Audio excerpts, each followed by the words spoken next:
খুব ছোটবেলায় ঘুম থেকে উঠে চোখ কচলাতে কচলাতে দেখতাম আব্বু বাথরুমে গেলে আম্মা এদিক ওদিক তাকিয়ে আব্বুর পকেট থেকে টাকা সরিয়ে রাখতো।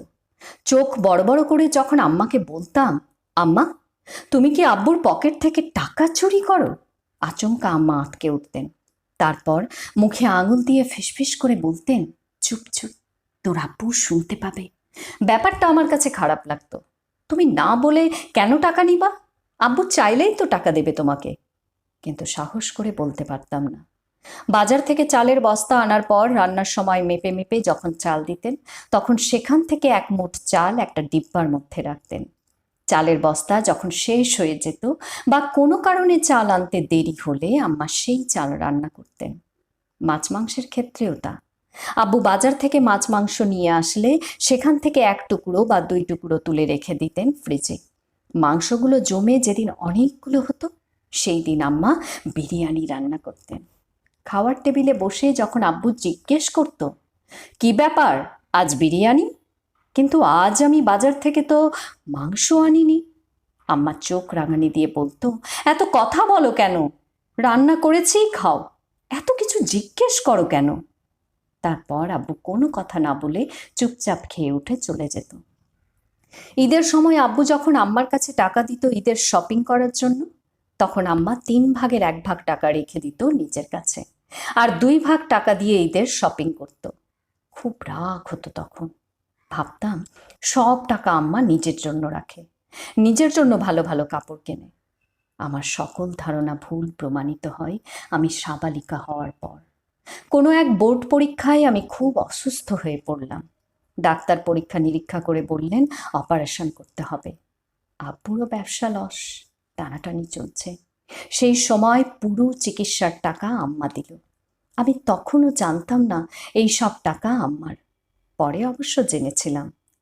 তারও কয়েক বছর পরের কথা। গ্রাম থেকে খবর এলো আমাদের জমির পাশের জমি বিক্রি হবে। 2 জমির এক আড়াই। আব্বু কিনবেন না বলেও বললেন কিনবে।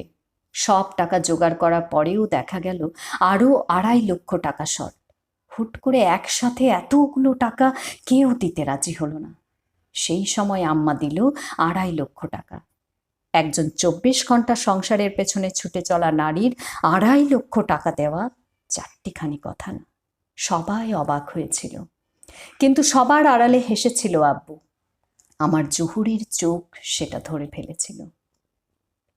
আমার বিয়ের দিন আমাকে সাজানোর পর আম্মা রুমে এলেন এবং সবাইকে বের করে দিলেন রুম থেকে।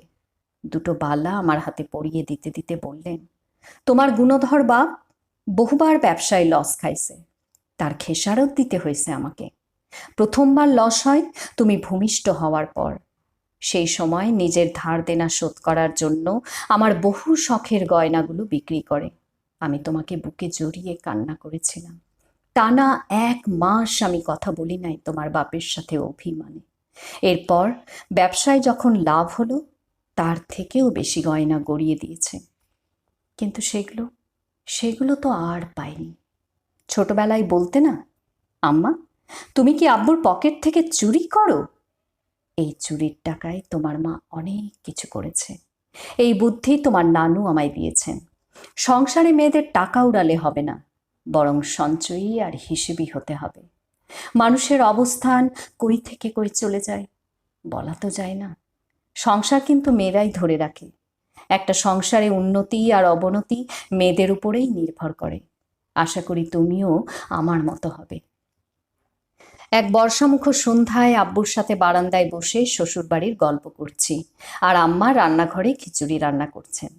গল্পের এক ফাঁকে আব্বু তার মোটা ফ্রেমের কালো চশমাটা চোখ থেকে নামালেন আর বললেন, আমার দৃষ্টিতে তোমার আম্মা একজন আদর্শ নারী।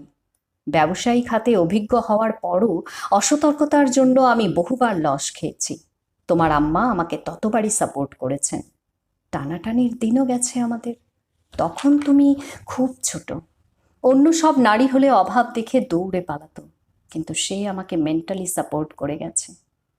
আমার পকেট থেকে যে তোমার মা রোজ সকালে টাকা সরিয়ে রাখে, এই ব্যাপারটা আমি জানি। আমি যে জানি তা তোমার মাও জানে। তাই তো আমি আমার পকেটে সব সময় 50 বা 100 টাকা রাখতাম তোমার মায়ের জন্য। সে আমার পরিপূর্ণতা। সে না থাকলে কবেই তলিয়ে যেতাম। একজন স্বামীর একজন স্ত্রীর সাপোর্ট, পাশে থাকা যে কি তা বলে বোঝাতে পারবো না। আমি চাইবো তুমিও নিজেকে তোমার মায়ের মতো করে গড়ে তোলো, যেন তোমার স্বামীও একদিন তোমাকে নিয়ে গর্ব করে। তোমার আম্মাকে আমি মাঝে মাঝেই বলি, এত কিছুর পর কেন আমায় ছেড়ে গেলে না? তোমার আম্মা কি বলে জানো? আমি আব্বুর দিকে জিজ্ঞাসু দৃষ্টিতে তাকালাম। বলে, তোমাকে বিয়ে করেছি, তোমার হাড় না জ্বালিয়ে খাওয়া অবধি তোমার রেহাই নাই। বলেই তিনি হু হু করে হাসতে লাগলেন, তৃপ্তির হাসি। সে হাসিতে ছিল মনের মতো জীবন সঙ্গী পাওয়ার উপচে পড়া আনন্দ।